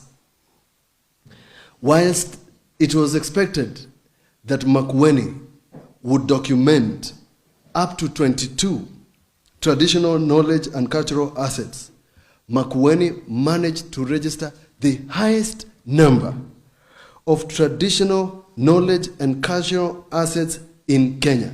They registered 63 assets. We have stored the information and we are hoping at a later date this program will be launched by His Excellency the President. Civic engagement and development of localization of SDGs. Mr. Speaker, sir, this county has received accolades for its robust citizen engagement. Public participation allows the people of this county living within and outside the country to provide inputs and proposals on policy formulation, development of draft bills, county budgets, development projects and programs in the villages and wards. Over the year, I have emphasized on the role of professionals and retired officers in all sectors in county decision-making processes, in participating in project management and sustainability committees. This is key to me. The Mombasa and Nairobi diaspora participation forums have added value to the decision-making processes. Going forward, I seek to strengthen the inclusion of women, youth, and people living with various disabilities in our public participation framework.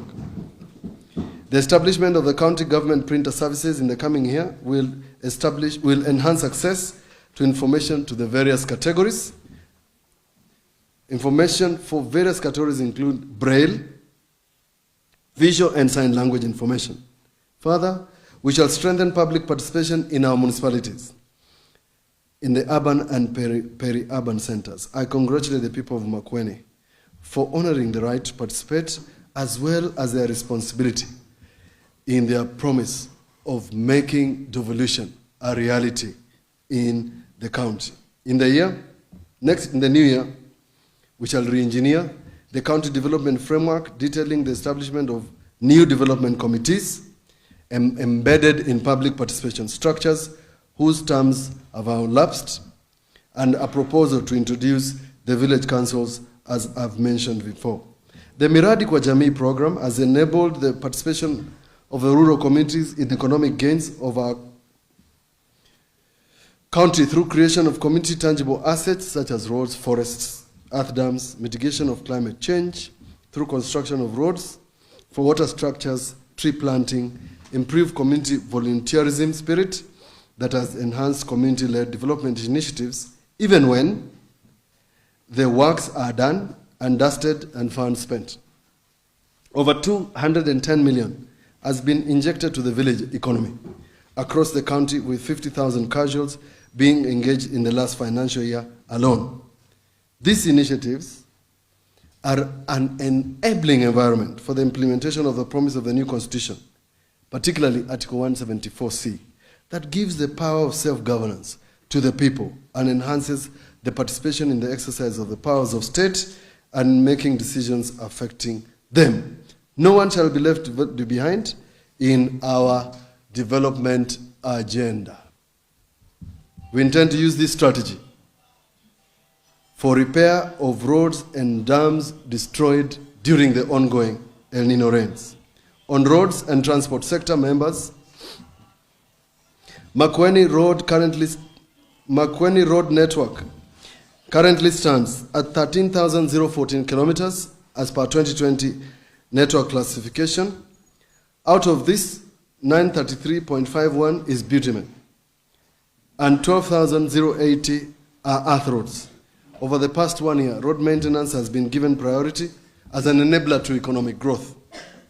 This investment has boosted the growth of other sectors by improving connectivity and opening up the remote areas to trade and investment. Some of the key achievements are as follows. Road maintenance. Since our roads are majorly earth roads and constitute most means of transport for our residents, they need to be constantly maintained. To this end, the department has ensured road maintenance through grading 2,500 kilometers of road, opening and widening 370 other kilometers of new roads, and graveling over 150 kilometers of road.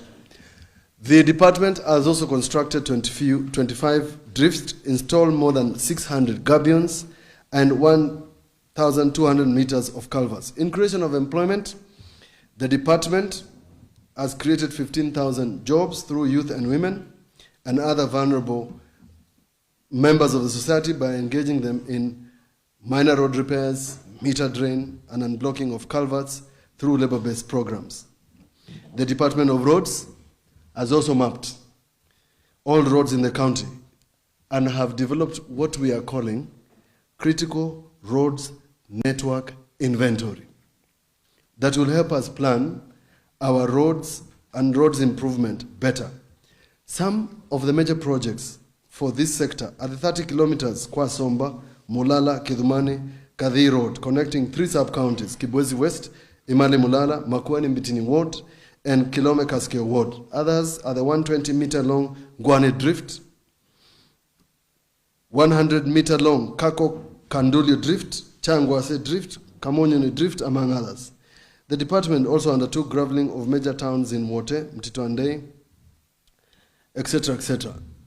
I urge members of the respective committee to consider and approve that inventory that will be submitted to you at the earliest opportunity for purposes of planning and even donor support. An interesting development, members. The Department of Kenya doing the economic corridor, Emali, Ukia, Etangine, Wamonyo, Kidhimani Road, visited us with the design and provided this design to the Department of Roads to carry out a report on it and give feedback on the proposal for incorporation by the project design consultants. We urge the national government to expedite completion of the ongoing proposed roads upgrade with a mandate, under their mandate, which are key to economic development. And I have mentioned the roads. I urge the Department of Roads to look at the proposal because it affects market centers, some in Matiliku, some in Ukia, some in Boni. It's important at a later date we discuss with the public. In addition, collaboration with sector players will be key in tackling the damage caused by the rains. 29 roads in Kibwezi West, 38 roads in Boni, 39 in Makueni, 50 in Kibwezi East, 58 in Kaiti, 30 in Kilome have been surveyed by our roads team and a report developed on the level of damage done by the ongoing rains. We urge the members of this county assembly to appropriate more resources for the repairs in the subsequent budgets. On gender and social protection, Mr. Speaker, sir, Makueni County's comprehensive social protection programs exemplify the county's commitment to address poverty, and vulnerability. The department's multi-faced approach ensures the well-being of vulnerable groups, such as the elderly and the children, reflecting the county's dedication to our holistic and inclusive society. We have managed, members, to support PWDs, orphans, vulnerable children, and senior citizens. This has seen an increase from 1,664 in 2021 to 2,100 on the number of elderly persons supported with food and other materials in Makueni. 1,591 beneficiaries of small homes were provided with foodstuffs. 2,241 overseas were supported by food, non-food items, others rescued, and offered psychosocial support. Members, we have worked hard, labored in an attempt to reduce gender-based violence cases in Makueni. Our heightened advocacy has led to an increase of reporting of cases by the community. So far, we have received a total of 834 cases reported, assistance given, both legal and psychosocial. I urge the developmental committee, where these issues are domiciled, to arrange a meeting with the judiciary next year. This is one area that needs collaborative approach. The Makueni County Empowerment Fund, popularly known as TEDECA, targeting youth, men, women, persons with disabilities and community development groups cannot go unmentioned. Members, you are aware, this fund has faced operational and administrative challenges. This assembly altered the fund's disbursement in 2020, and an ad hoc committee of the county assembly was established. The committee's recommendations pointed to an overhaul of the whole fund. In July, the fund secretariat set out to effect these recommendations and to institute reforms. These reforms consist of deliberate changes to the structures and processes of the fund with the objective of getting it to run better. This structural change includes the restructuring of its architectural setup, while process change including redesigning the system, setting quality standards, and focusing on efficiency and effectiveness of the fund. Towards this end, members, the fund regulations and guidelines have been reviewed as per the guidelines of the ad hoc committee. These two documents have been reviewed and subjected to stakeholder engagement, including the County Assembly Committee on Gender, and are now ready for debate and adoption by this House. We have engaged Safaricom on the disbursement of this fund. Members, once an applicant qualifies and meets the requirements of the rules, they will receive the funds within a maximum of 3 days. On policy and legislative agenda, Mr. Speaker, as I conclude, I want to highlight our achievements on policy and legislative agenda. The Office of the County Attorney is now fully fledged, separate from the Office of the Governor. At the close of the last financial year, the department was operationalized as envisioned in the Office of the County Attorney Act.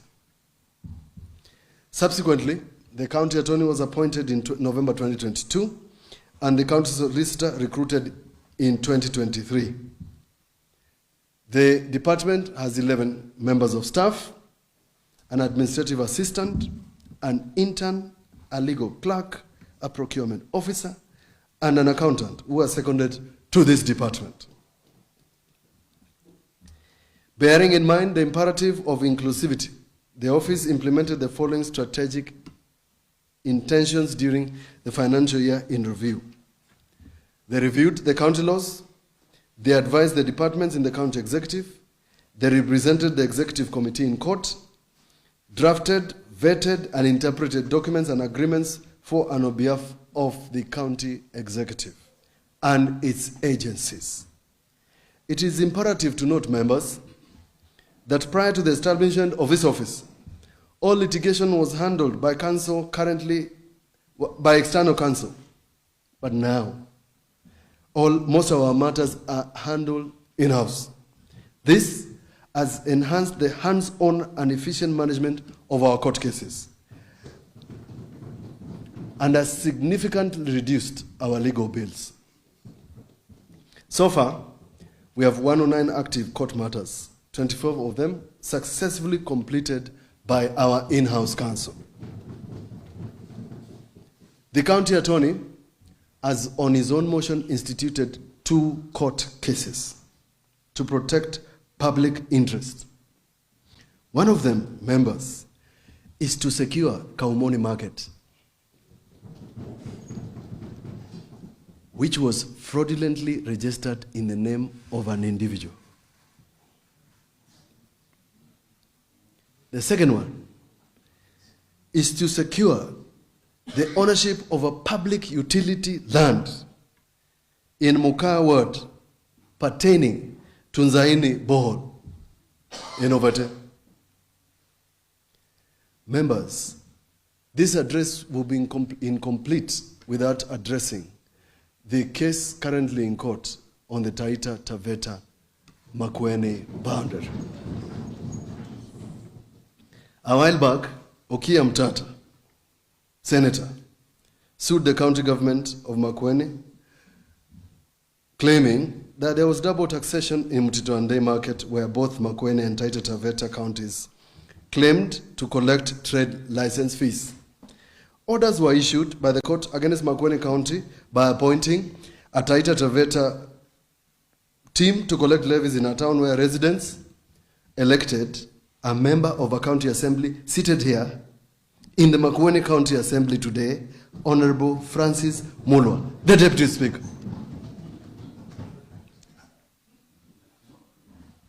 When I came to office, we challenged the above orders. At the same time, the court directed the National Lands Commission to investigate this issue as an historical injustice. The county has filed an appeal challenging the jurisdiction of NLC to determine the issue because the court, in its own ruling, said that it has jurisdiction to hear the matters and proceeded to issue orders. Now, both forums, the court and the National Land Commission, cannot act in contradiction. In any event, under Article 188 of the Constitution, only the Parliament, that is National Assembly and Senate, can alter a boundary of a county. In my view, as a senior lawyer, these orders were issued by the court. The orders issued by the court are per incuriam, and they amount to usurpation of the role of Parliament. The county government of Makueni is determined to protect territorial boundaries of Makueni. And we will do so without fear or favor. The county attorney has also taken lead in the responsibility of revision of county laws. So far, the office has assisted county departments to draft 17 legislative proposals, bills, regulations, and policy. In conclusion, Mr. Speaker, sir, I want to reassure all of us that with your continued support, we will achieve more for the people of Makueni. To the citizens of Makueni, whose inspiration we work so hard every day to meet and deliver the promise. This report is our first-tier passion to do good with integrity report. Integrity to us is an irreducible minimum that we subscribe to as leadership. Indeed, integrity is our most valuable currency.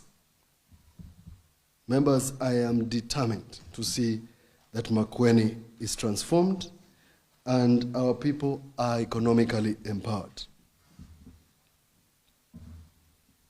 This is my desire. My desire as governor of Makueni is to lead a transformative government. A government that listens.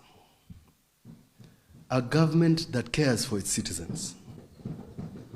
A government that cares for its employees. A government that cares about the relationship with its partners. Governments are known to be cruel. Governments are known to be insensitive. Governments are known to be manipulative. Too far, too bureaucratic, and emotionless. I, however, would like to lead a government that is human. That cares for the well-being of its citizens and its employees. We subscribe to the philosophy of prioritizing people because it is people who drive success, innovation, and transformation. Members, we can change the narrative and make government human.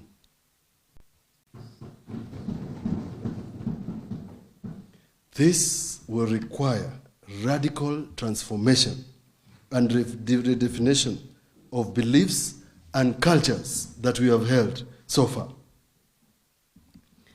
A commitment to transform the way we work. Join me together to transform Makueni County. A renewed passion of Kwituma integrated into our values of public service. I wish all of you a Merry Christmas and a prosperous New Year. God bless Makueni. God bless Kenya. Thank you very much.